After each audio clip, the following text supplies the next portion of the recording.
guys, welcome to this week's Cook With Me Wednesday, and I'm going to be making whole wheat pumpkin waffles. This is a favorite for my kids, which is amazing because they are picky eaters, so the fact that I can get a little bit of a healthier item in them is definitely a thumbs up for me.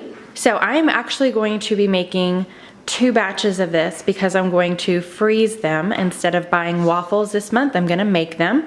I'm pretty sure that was like the cheapest waffle maker at Walmart. So it's very simple. It does only do 1 at a time, but it makes a really good size waffle. So since I'm going to be doubling it, this is not exactly the right measurements if you are not going to be doubling it. So if you just want to make 1 batch, I will have the recipe down below. Since I'm doubling it, obviously I'm going to be using a little bit more. So I have a stick of butter, I have 8 eggs, I'm going to be using baking powder and baking soda, a whole can of pumpkin, I've got some kosher salt back there, here's my whole wheat flour, my ground cinnamon, nutmeg, and the recipe calls for cloves. I have never made it with cloves just because I always have pumpkin pie spice on hand. So I'm just gonna be using pumpkin pie spice. I'm sure it's good with cloves as well. If you guys hear a little bit of noise in the background, my kids are playing at the dining room table with Play-Doh while I'm making these waffles. And then I have 4 cups of milk back there. It's also really good with almond milk. I've made it with both. I just happen to have plenty of milk on hand at the time, so I'm gonna be using milk. Then I have my spray. I don't spray after each waffle. I kind of just, kind of feel it out and see when I need to spray the pan and when I don't. Then here is the recipe, and I will have it down below as well in the description.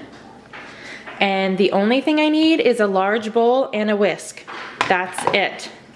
So I'm gonna go ahead and plug this in so it starts getting warm while I'm mixing everything together.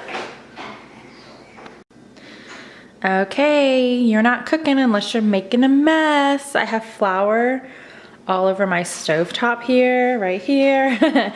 So first step, after you turn your waffle iron on, which it's already ready, the green light means it's ready, it's nice and hot for me, is you're going to put all of your dry ingredients in the bowl and you're just going to whisk it really good with this whisk. And I'm gonna go ahead and do that. Since I'm making a double batch, I wanna make sure I have this really nice and mixed up, and then we'll go on to the next step. Okay, all the dry ingredients are mixed together.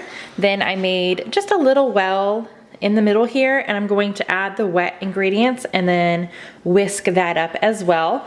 So I'm gonna go ahead and get these wet ingredients in here, whisk it up, and I'll show you what it's gonna look like afterwards, because then you are ready to cook it on your waffle iron. Okay, so quick tip for you guys. If you are going to make a double batch, still just make 1 batch at a time. It took me a long time to whisk that. My hand hurts.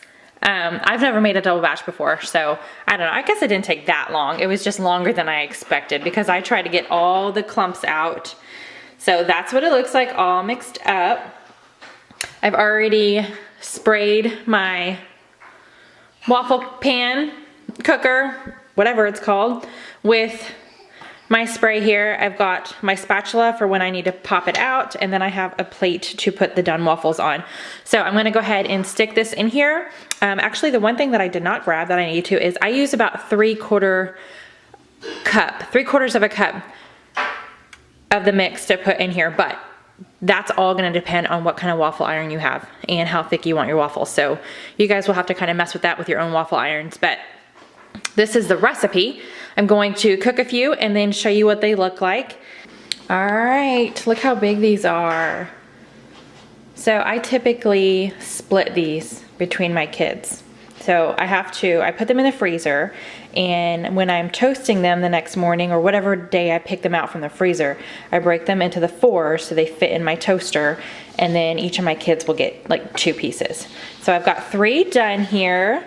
They are really yummy, and better than your typical frozen waffle from the grocery store. So I'm gonna make a lot more. And hopefully you guys liked this Wednesday's Cook With Me. It is one of our, tried and true recipes again. I'm only sharing things that we as a family love and I've made multiple times.